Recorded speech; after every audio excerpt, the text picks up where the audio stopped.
Stéphane, c'est un privilège de vous avoir avec nous. Je vous ai bien regardé quand on a rediffusé les images de la RTS, vous aviez les larmes aux yeux. Ça veut dire quoi pour vous? Qu'est-ce que signifient ces 3 victoires autour de Romandie? Déjà, je suis content que tu as parlé un peu parce que ça m'a laissé un peu de temps pour me reprendre un peu. Parce que c'est vrai que le temps passe. On oublie les images parce qu'on ne voit pas trop souvent les images de Tour de Romandie. En plus, c'est en couleur. Ça peut être en noir et blanc. C'est vrai. Mais c'est vrai que ça en donne un peu de chair de poule. Mais en plus, gagner 3 fois, à l'époque, c'était banal. Mais maintenant, on voit que 35 ans après, il y a personne qui a gagné 3 fois. J'avais peur dans le temps avec Pascal Richard parce que Pascal avait fait 2 fois. Et puis j'étais content qu'il ait pris sa retraite parce que c'est le seul qui aurait pu me battre. C'est vrai, on verra si les jeunes loups dans quelques années battront votre record, mais pour l'instant, Stéphane, vous êtes toujours le détenteur de ce record avec 3 victoires. Que représente dans la carrière d'un énorme champion comme vous des victoires autour de Romandie? Est-ce que c'est un tour qui compte dans une carrière? Je pense qu'on a juste à regarder les noms de vainqueurs. Pas cette année ou l'année passée, mais depuis le Romandie existe, il n'y a pas de Charlot. Il y a des coureurs qui gagnent le Tour de Romandie, toujours passent vers autre chose après. Soit un podium au Tour de France, un Tour d'Italie, un championnat du monde, un classique. C'est toujours des coureurs de qualité qui font des places au Romandie. Il paraît que cette année, il n'y a pas de pluie. J'aurais bien voulu être là pour voir ça. Stéphane, quand vous gagnez le Giro dans la foulée du Tour de Romandie, c'est parce que vous gagnez le Romandie avant que vous êtes en pleine forme pour gagner le Giro? C'était ma dernière course de préparation, mais jusque-là, j'avais gagné des courses d'une semaine, de 6 jours, 7 jours, mais je n'avais jamais gagné une course de 3 semaines. Donc, je suis parti au Giro en disant que je suis favori parce que je viens de gagner le Romandie, mais le Giro n'est pas tout à fait le Romandie. Mais l'épreuve de Romandie m'a mis en position de gagner le Giro parce que, avec le climat. Parce que le pluie et le soleil ne fait pas que pousser le vin, mais en même temps, ça nous habitue un peu au climat qu'on a rencontré au Giro. Parce que les Giro, c'est au mois de mai, début juin, il y a le grand soleil au sud, mais dans les Dolomites, il y a la neige et le mauvais temps. Les conditions qu'on trouvait à l'époque, avant le réchauffement de la planète, on trouvait ça ici en Romandie. Donc c'était une préparation idéale pour la suite, que ce soit les Giro ou le Tour de France. Et pour moi, mon cas, ça a toujours été une super préparation pour le Giro. Ce que vous dites est extraordinaire. Richard Chanson nous dit chaque fois, il n'a pas fait beau Tour de Romandie. Et vous nous dites, j'ai gagné le Giro parce qu'il ne faisait pas beau Tour de Romandie. Comme quoi, la météo de Suisse romande peut permettre à des grands champions de gagner le Giro. Vous avez gagné, Stéphane, 3 fois Tour de Romandie. Et 3 fois, il y a quand même des anecdotes assez sympas. La première avec vos coéquipiers Anderson. Racontez-nous ça. J'étais un jeune dans l'équipe. Anderson était un coureur déjà bien confirmé. Donc, dans la dernière contre-la-montre, j'étais un bon rouleur. Et puis, il y a un chronométreur, je ne sais pas s'il était suisse ou français ou australien, mais il s'est trompé dans les temps de passage. Donc, il annonce sur la radio autour, Anderson devance sur Roche. Mais à l'arrivée, moi, j'avais devancé Anderson. Et puis, la presse a dit, Anderson, on m'a dit, ralentir un peu, laisser gagner Roche. Donc, je n'étais pas très content. Et puis ensuite, on passe, la suite c'était 84, 45, avec Grosset. Avec Jean-Marie Grosset. Ça c'est extraordinaire aussi. On a fait une bataille tout le long de la course, avec des conditions froides dans la montagne, vraiment folles. Et puis on vient dans le dernier chrono, comme on vient de le voir, il fait le brouillard avec une montée en col qui descend de l'autre côté. Et puis moi j'étais un bon descendeur. Et puis sur la montée, j'avais repris mon retard sur Jean-Marie et j'ai descendu comme de plomb. Donc je savais que personne allait me battre dans la descente. Bref, j'arrive à l'arrivée. On m'a dit, Jean-Marie Grosset avait repris le temps que j'avais pris moi dans la montée plus les 4 secondes de retard au départ, donc on est ex aequo. Donc je dis bon, c'est un chrono suisse ou quoi? Bref, on est dans la voiture en train de partir et puis on attend le classement par points.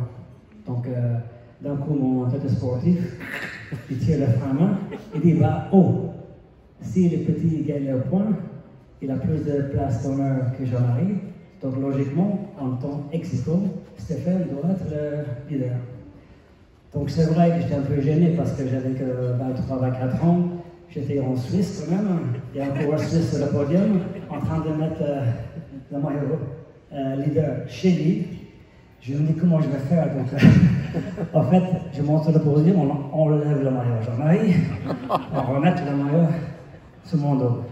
Donc c'est vrai que j'étais un peu gêné, mais néanmoins c'est la course, c'est comme ça. Donc, en fait, si je comprends bien, vous pensiez ne pas avoir gagné le Tour de Romandie, vous rentriez déjà à l'hôtel avant de partir au Giro, et c'est là que vous avez entendu au haut-parleur que vous avez gagné le Tour.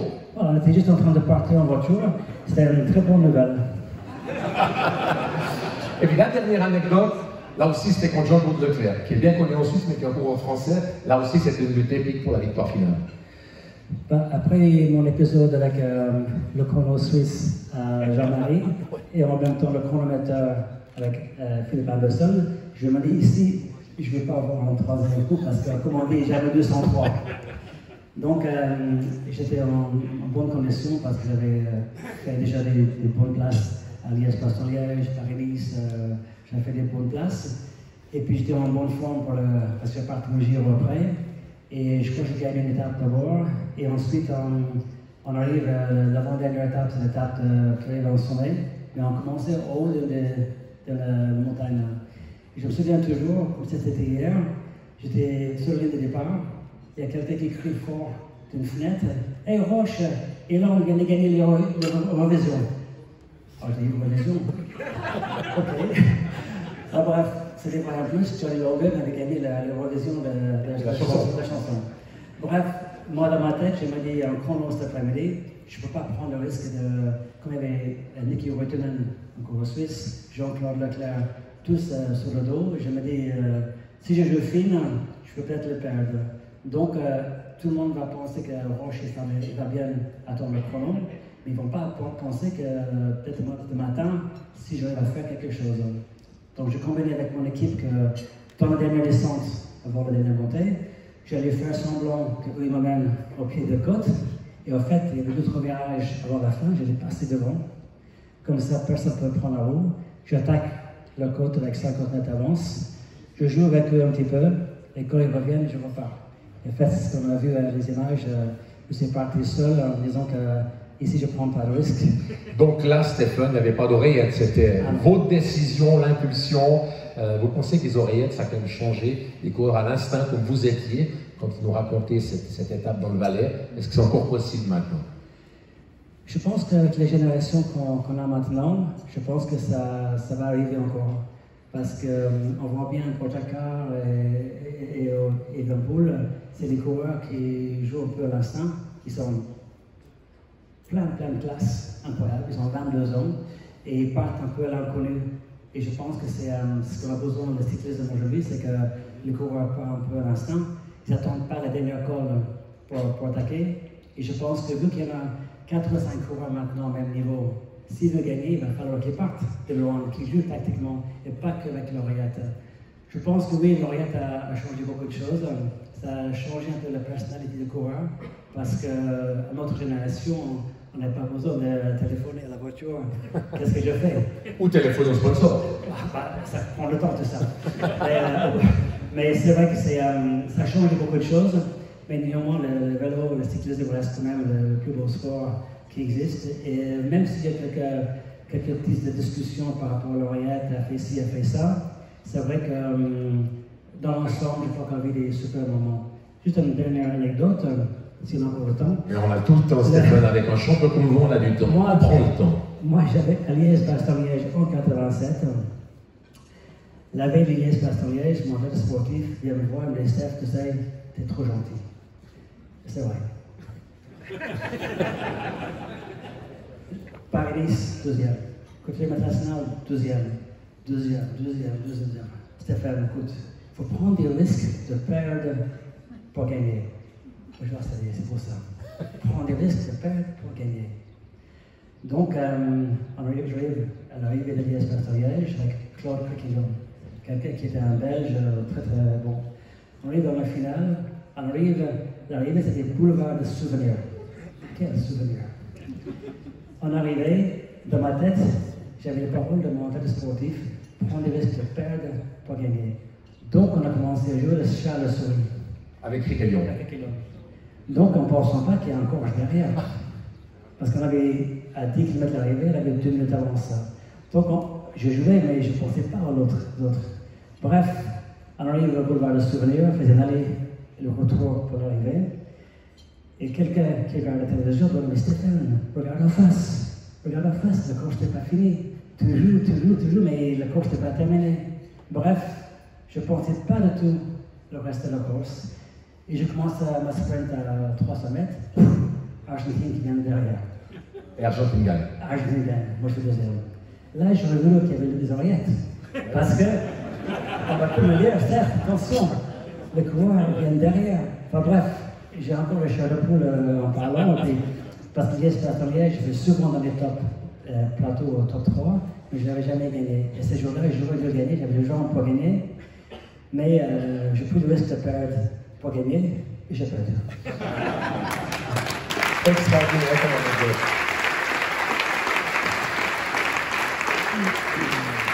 vous dites, mon cher Stéphane, une chose très juste.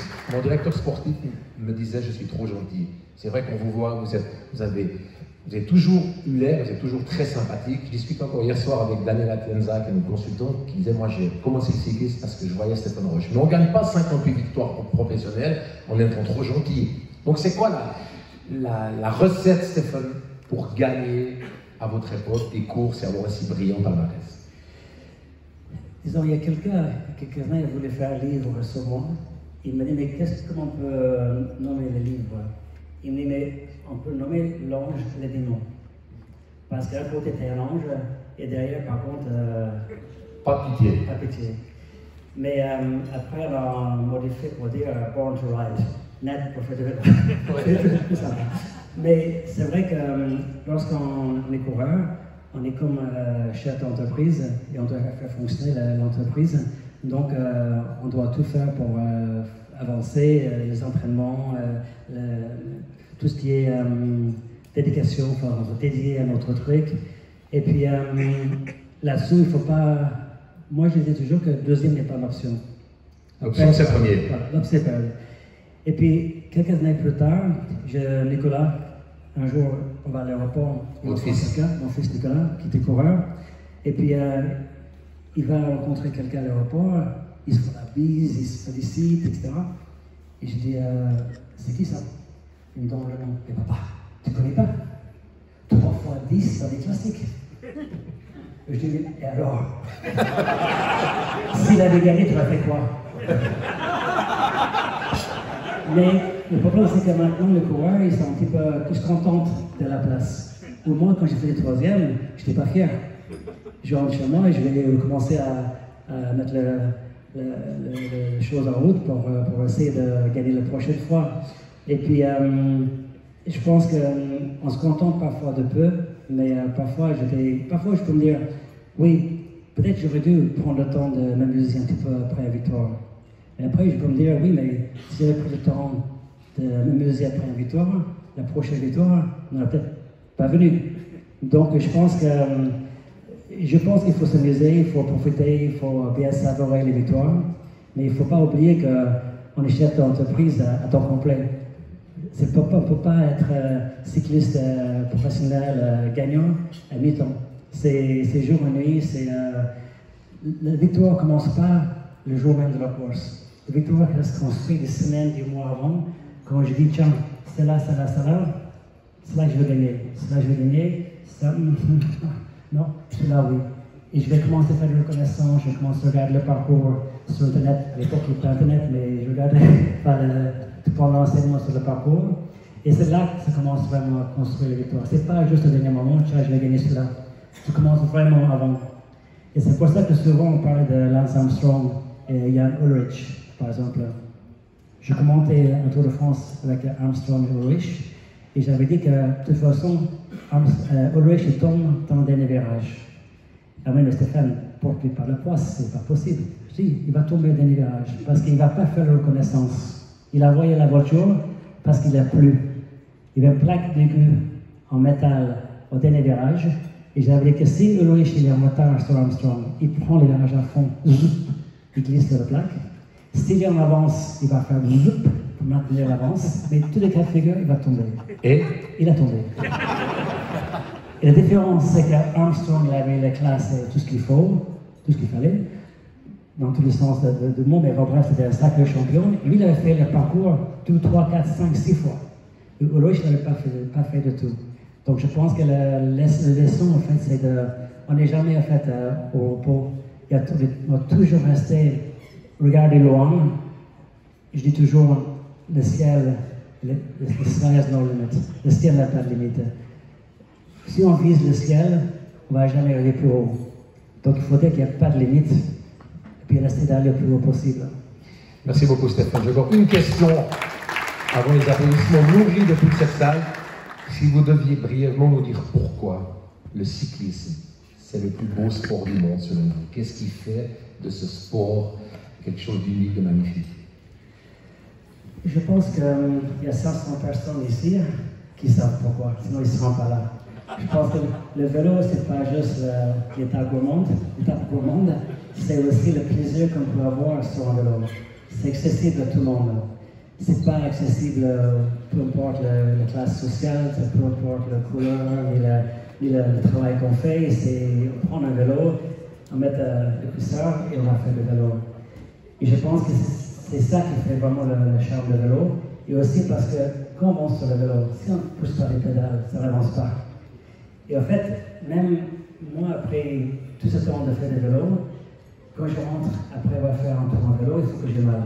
C'est bizarre, mais il faut que je vais rentrer cuit. Je dis, oh, c'était bien. Mais les gens qui ont expérimenté ne comprennent pas. Mais en fait, ça fait du bien de s'en faire. Ça fait du bien encore. Ça fait du bien encore, c'est bien à l'esprit. Même si on fait le même parcours tous les jours. Un jour il pleut, un jour il fait le soleil, un jour c'est le printemps, c'est l'été, c'est l'hiver. Même si on fait le même parcours, chaque fois c'est différent. Ton esprit n'est pas au même endroit tous les jours non plus. Donc c'est un moyen de s'évader, de se laisser le téléphone portable sur silence, et puis de prendre le temps pour soi, et profiter des bons moments, et en même temps, les copains qui m'en ont vélo, c'est pas n'importe qui. C'est toujours les mêmes mecs comme nous, qui mettent le cuissard le dimanche, qui vont faire des vélos, qui sont contents de se tirer la bourre, de se prendre plaisir, de s'arrêter après, prendre un café avec un gâteau, et puis de dire ciao, on va rester la semaine prochaine. Merci beaucoup Stéphane Roche. Mesdames, Messieurs, une légende du cyclisme. Alors, Stéphane, on va rester sur le podium pour une photo avec Richard Chasson, s'il vous plaît.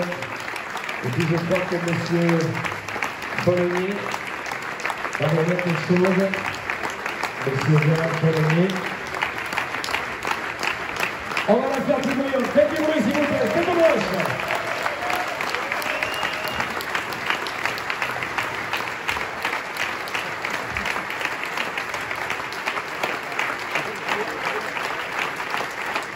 Voilà, messieurs, Gérard Polony et une question on va remettre un petit quelque chose.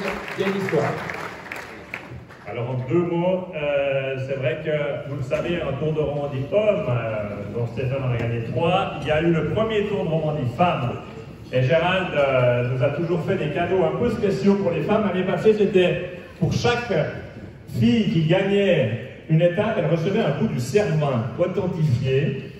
Et cette année, c'est un bout, je ne sais pas s'ils démolissent l'aéroport ou pas, mais un bout de l'aéroport de Genève. C'est un morceau du tarmac de l'aéroport de Genève. Un morceau du tarmac de l'aéroport de Genève avec une cycliste suisse, et on pensait que c'était un joli présent pour toi d'avoir un bout de l'aéroport de Genève. Toi qui es venu en voiture. De Nice, cette nuit. Et voilà, Stéphane Roche, actionnaire de Genève Aéroport, par la police du Tour de Romandie. Et puis on va saluer également la présence de quelques savoureurs. Je n'ai pas la liste exhaustive.